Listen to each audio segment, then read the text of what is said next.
and, daggers start to come out, how many people come out with the post, hindsight I told you so's. But, you got to think about that. And if that's the case, that is where you have to, as much credit as we've given this front office, you look at the first round of the draft. Because I can't criticize the whole draft, and you can't. Dan, we like a lot of the later round picks that the Browns made and definitely, yeah, free agents. From Batonio to Terrence West and on down the line. Yeah, it looks like they may have busted up the first round, at least based on early results. I'm not going to jump off the ledge with that, but that tied in with things like this, especially if it turns out that all along, everybody knew where we were at with this thing, that does make you go, man, who is making the wrong decisions? Because somebody's making some right ones, clearly, but who's making the key wrong decisions?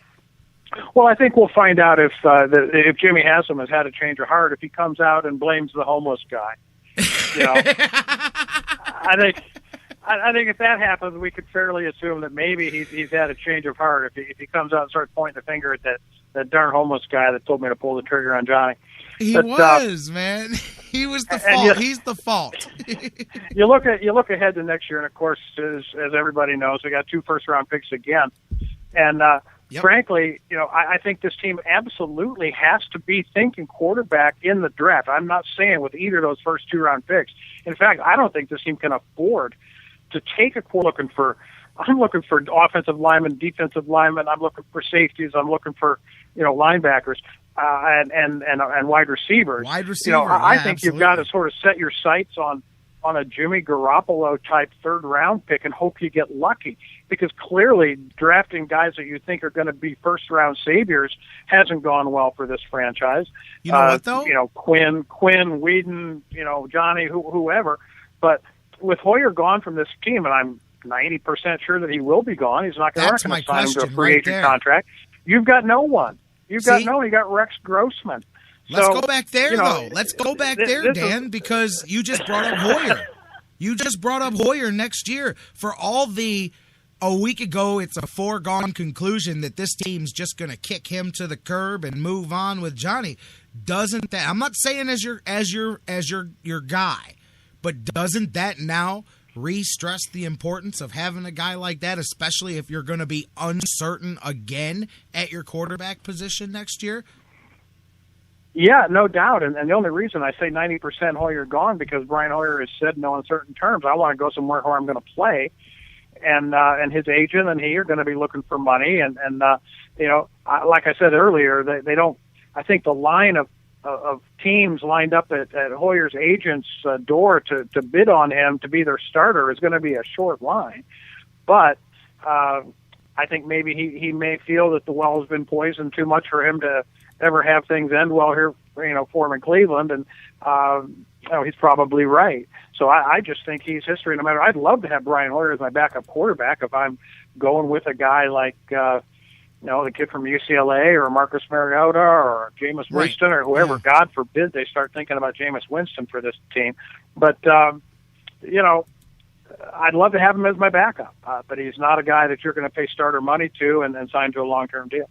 No, I don't think a long-term deal, but I'll tell you what, if Brian Hoyer is not like the hell with them after the way this season ended up, I could see the way this season started out replaying itself again with a different developmental quarterback or even the same one. I'm just saying, if Brian Hoyer is willing to come back here for not ridiculous money, that would be something that I'm interested in talking to him about it. To be my absolutely. Guy. Like you say, but we absolutely we almost necessarily are putting ourselves back in the exact same situation next year. Yes, with a developmental quarterback and a veteran, and with a veteran backup, whoever that might turn out to be, and rolling the dice and hoping for the best. It's going to be the same scenario again next year. It may be different names in the two positions, but yes, by necessity, as you said, it's going to be a very similar scenario playing itself out again here next year for the Browns.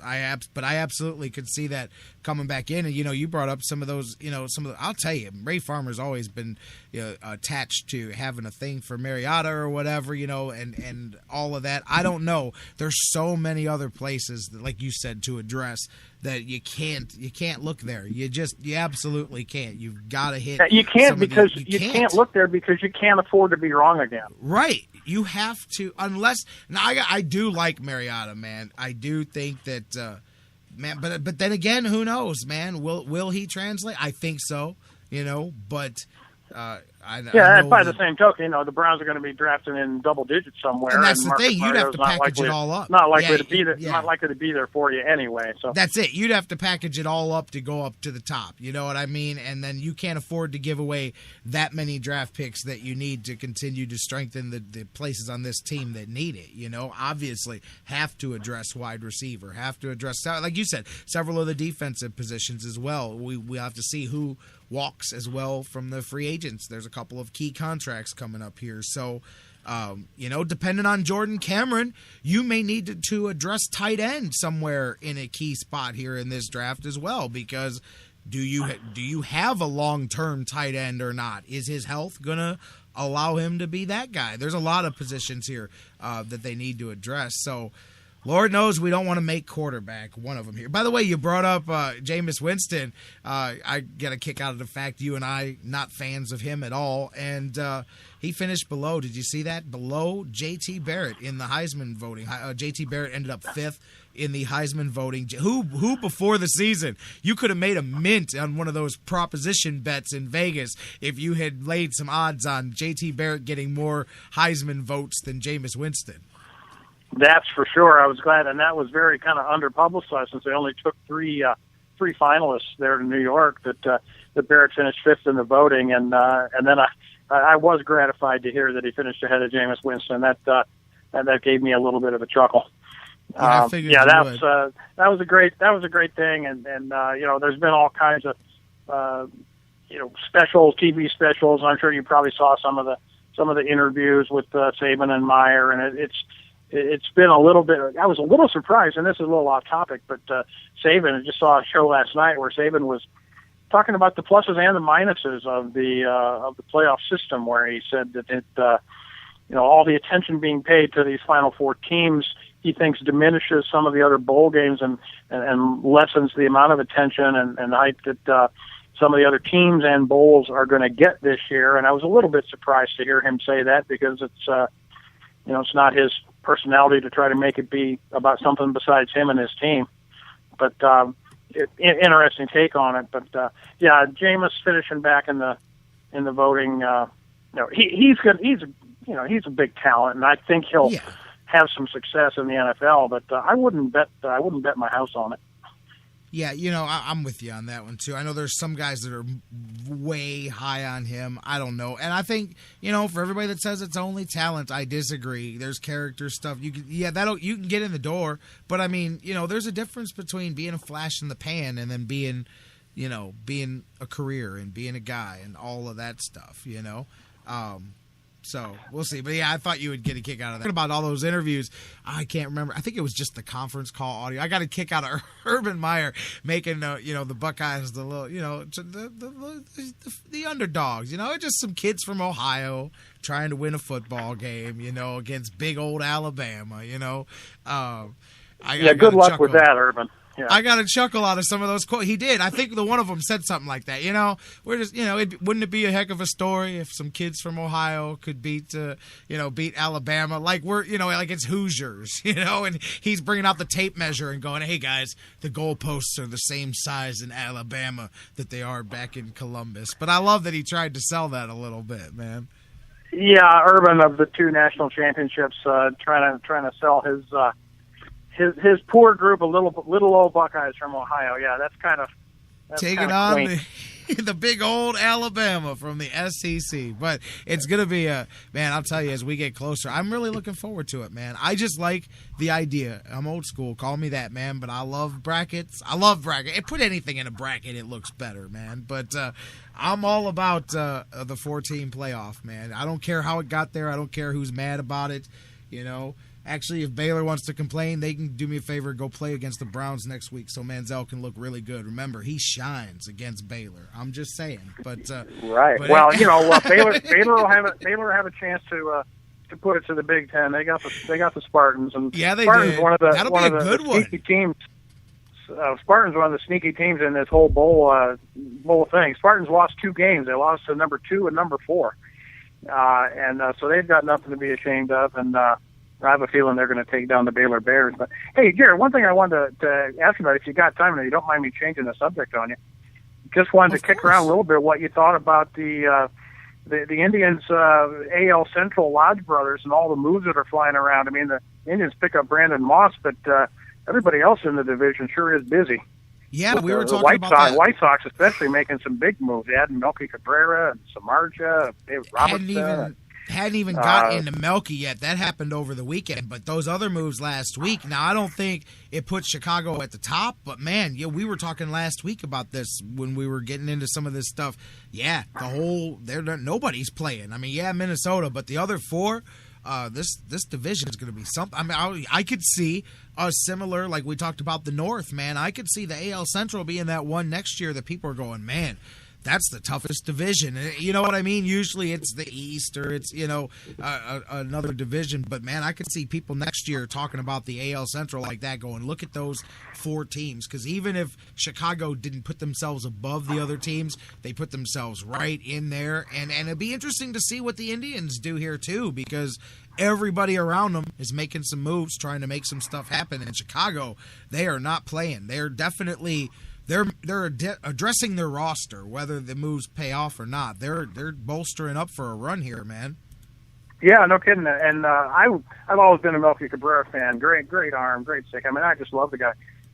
He got 3 years and $42 million. So yeah.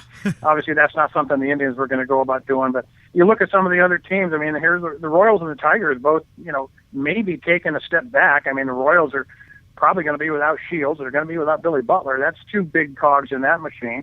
And the Tigers, no more Torrey Hunter, no more Max Scherzer. They added no more Porcello. So they've hurt their starting pitching. And they added Cespedes, and they've added a start or 2. There's Alfredo Simon they picked up, but they're not going to be. That lineup is still going to be formidable. But I think their pitching staff may have taken a hit, and the Twins went out and added Irvin Santana, so they're not standing still either. So it's going to be fun. Yeah. You saw Masterson going to the Red Sox for $9.5 million. How did you feel about that? I don't know what I was going to ask. That was right here. I had Masterson. Next question, I was going to ask you what you thought about him going back to the Sox there, man. I mean, obviously they know about him. They developed him there and stuff, and hey. I mean, somebody was going to. Somebody that's around, I don't know, maybe a little higher than I thought somebody was going to pay, but that sounds like about the kind of contract he was going to settle for. It's kind of a make good, and he's still going to give you some innings. I just don't know. We'll see, Was he injured? How much of that played into last year, man? I mean, that wasn't in the Indians' price range for what they were looking to do there at all. But, Well, the other thing is that Masterson was not going to just step right in. So say the Indians, it would have been interesting if the Indians brought him back, but he wouldn't have been able to step right into their rotation without a good spring and a good start. But in Boston, he just steps right into the rotation as probably their 3 or 4 starter. They lost Lester, and they had gaping holes in their starting rotation. So Masterson sort of automatically guaranteed a shot there, and obviously a place he feels comfortable, I suppose, and wish him well. Hope he can beat up the Yankees. But anyway, I just thought it was interesting. $9.5 million. That kind of caused me to step back a little bit. I thought, well, he's got another $2.5 million in incentives he can get too. So he's got to be happy, man. Even though it's not quite the $15 million times 3 that he turned down in Cleveland last year. It wasn't quite 3 years for 45 that he turned down, but, it's a decent paycheck if you can get it for sure. And what you said's a good point for, a lot of us have said, well, the Indians need to get a veteran starter, and it's difficult and when I say, okay, give me one, show me who you want, because it's got to be somebody, like you just said, they may not make the squad. They may have to be willing to go down to AAA. They may have to blow the doors off things in spring training. Otherwise, the Indians have a lot of guys. They got a core of this rotation that they are going to go into this season with. So it's got to be somebody, like you said, that's not looking to guarantee themselves a spot right in the rotation. They're going to have to earn it and or be willing to perhaps do what some of